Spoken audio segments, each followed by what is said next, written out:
विच नचावें नचांगे गावांगे, बादशाह जलाले साडे विच आया है। अपने हाथों को उठाओ, थैंक यू जीसस। और खुदा बाप से कहो, परमेश्वर आज इस पवित्र दिन में खुदावन, मैं सिर्फ डालियों के साथ ही नहीं, अपनी जिंदगी के पवित्रताई से, अपनी डेडिकेशन, समर्पण से भी तेरा स्वागत करता हूं। मेरे हृदय में आए, मुझे छुएं। अपने दोनों हाथों को उठाएं और रिसीव करें खुदावंद की ब्लेसिंग्स को।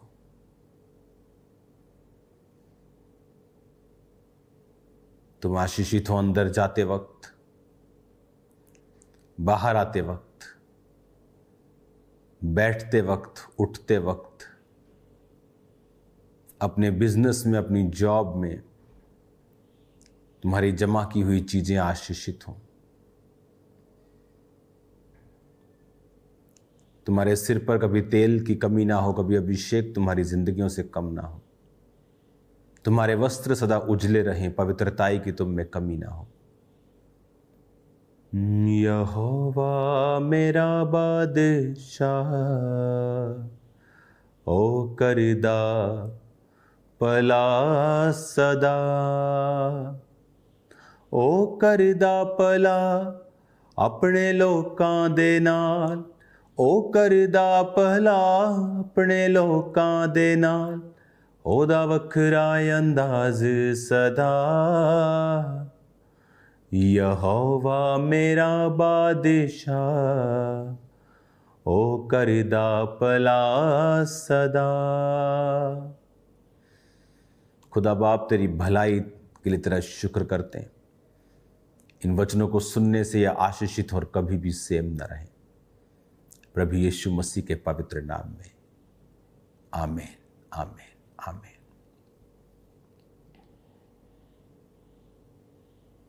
Hallelujah. God bless you all. और मेरा ये वर्ड्स हैं आशीष के कि आज पाम संडे के दिन से खुदावन आपको बरकत दे और वो आपके रास्तों को साफ करे।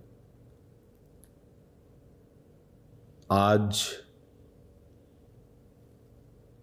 जब मैं वर्ड आपको दे रहा हूं, मेरी प्रार्थना है मेरी स्पिरिट में कि आप इन मीटिंग्स को जब अटेंड कर रहे हैं, इन मीटिंग्स के बाद आप बहुत बड़े बदलाव को देखेंगे, चेंज को देखेंगे, बरकतों को अपनी लाइफ के ऊपर आता हुआ देखेंगे। मेरी प्रार्थना है कि आप फेवर को पाएंगे। इन मीटिंग्स में आप प्रभु के बड़े कामों को देखेंगे अपनी लाइफ में होते हुए। और बहुत से ऐसे प्रभु के बड़े काम होते हैं जो नजर नहीं आते दूसरे को, जो आपकी लाइफ में हो रहा होता है। एक हीलिंग नजर आ जाती, लेकिन कई बार बहुत बड़े बड़े काम आपकी लाइफ में प्रभु करता है जो नजर नहीं आते, लेकिन आप उन्हें होता हुआ देखेंगे। हालेलुया। आज जब हम इस वचन को पढ़ रहे हैं, पाम संडे के वर्ड को, मरकुस 11 उसका 1 आयत, यरूशलेम के निकट जैतून पहाड़ पर बैतफगे और बैतनिया के पास जब वो आए, उन्होंने चेलों को 2 कहकर भेजा, सामने के गांव में जाओ, वहां पहुंचकर एक गधी का बच्चा जिस पर कोई नहीं चढ़ा बंधा हुआ तुम्हें मिलेगा। बाइबल कहती वो लादू के बच्चे पे आया, गधी के बच्चे पर आया। जब राजा लोग घोड़े पर आते थे तो युद्ध की घोषणा करते थे। जब कोई गधी पे आता था, गधे पे आता था, तो उसका मतलब शांति होता था। हम लोग कई बार मजाक में बोलते तू गधा है क्या, और हमें यह नहीं मालूम कि गधा कोई मूर्ख जानवर नहीं है। गधा मूर्ख नहीं है। जिस पांडा को आप पिक्चर्स में हीरो बनता हुआ देखते हो, वो डम मूर्ख जानवरों में आता है। गधा मूर्ख जानवरों में नहीं आता। गधी का जो दूध है वो सबसे महंगा बिकता है अगर आप स्टडी करेंगे तो। हालेलुया। लेकिन ये बड़ा अब्यूज किया हुआ जानवर लगता है। लेकिन ऐसा है नहीं है।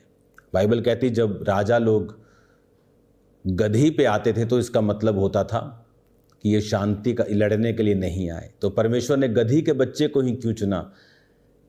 क्योंकि वो कह रहा था कि तुम जो राजा समझ रहे हो मुझे, क्योंकि वचन कहता है फरीसी इस बात से चिंतित थे कि सारा जगत इसके पीछे हो गया है, जबकि प्रभु को वोट्स लेने से कोई मतलब नहीं था, उसको इस दुनिया का सरकार बदले उसे कोई मतलब नहीं था। बाइबल कहती जब बड़े बड़े मिरेकल्स प्रभु ने किए और बड़े बड़े जब खाना परमेश्वर खिलाते थे हजारों लोगों को 5 रोटियों 2 मछलियों से, 2 बार ऐसा किया, एक बार 5000 को खिलाया, एक बार 4000 को खिलाया, तो वचन कहता है कि उसे राजा बनाने के लिए लोग पकड़ना चाहते थे।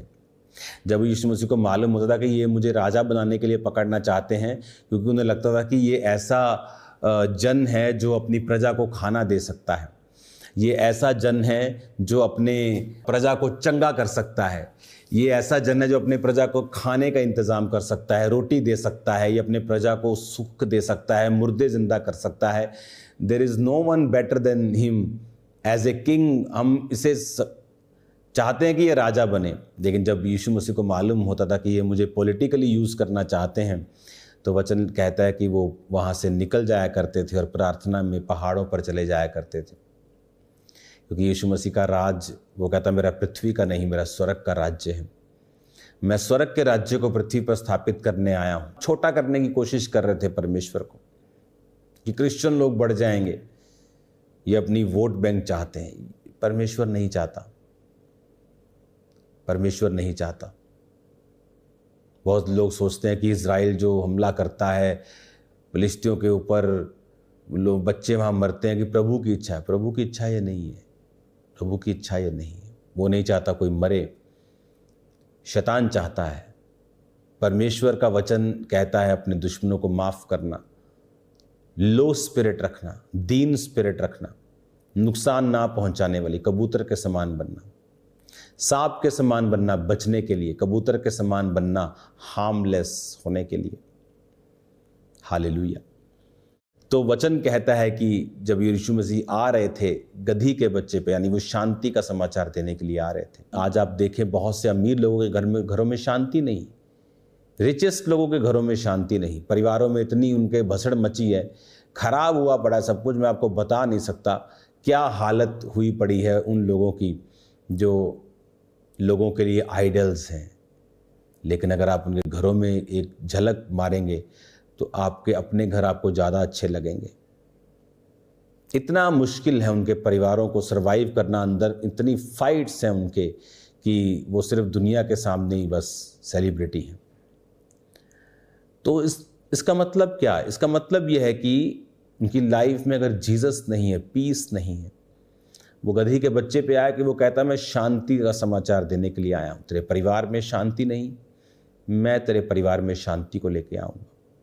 तेरे बिजनेस में सफलता नहीं, मैं तुझे सफलता दूंगा, मैं शांति दूंगा। हर चीज़ में तेरी ज़िंदगी में शांति होगी, मैं वो शांति तुझे दूंगा। मैं शांति का राजकुमार हूँ। लेकिन आज जब हम डालियों से तो उसका स्वागत करते हैं, लेकिन हमारे हृदय उसका स्वागत करने के लिए तैयार नहीं है।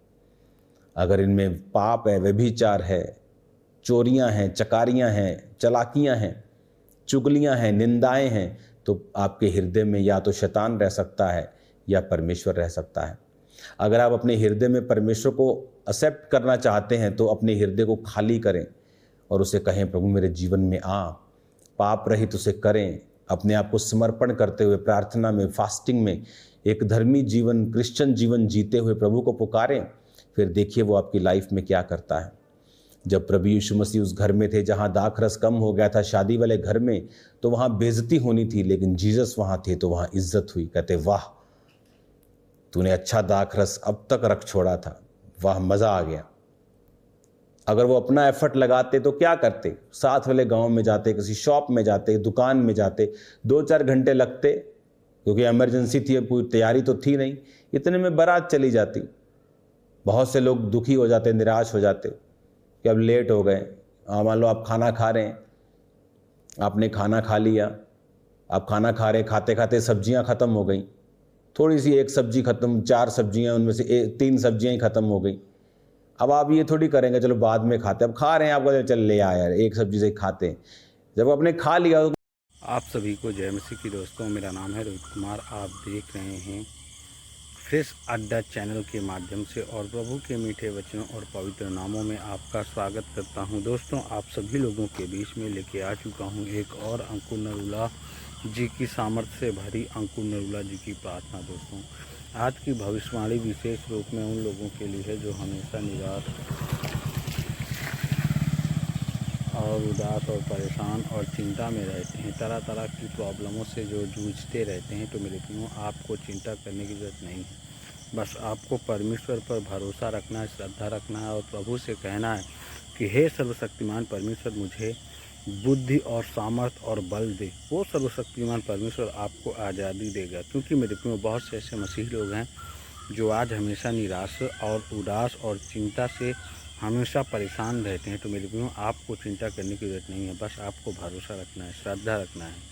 कहता है जो भी व्यक्ति अपने जीवन में विश्वास और भरोसे और श्रद्धा से अपने जीवन को अमल करता है, तो प्रभु उसको क्या करता है, हर एक मुसीबत से आज़ादी देता है। उसको कभी भी निराश और उदास और परेशान और चिंता में और तरह तरह की प्रॉब्लमों से बचाने की कोशिश करता है, ताकि हम लोग अपने जीवन में खुश रह सकें। हमारे जीवन में प्रभु बहुत बड़े बड़े काम करता है। तो मेरे प्रियो, परमेश्वर का वचन कहता है आप लोग भरोसा रखो, आप लोग विश्वास रखो, आप लोग श्रद्धा रखो। वो सर्वशक्तिमान परमेश्वर आपके जीवन में आज़ादी देगा। वो सर्वशक्तिमान परमेश्वर आपको बहुत सारी मुसीबतों से बचाएगा। इसलिए मेरे प्रियो, मैं आप सभी लोगों से कहना चाहता हूँ कि आप लोग परमेश्वर के वचन पर भरोसा रखें, श्रद्धा रखें,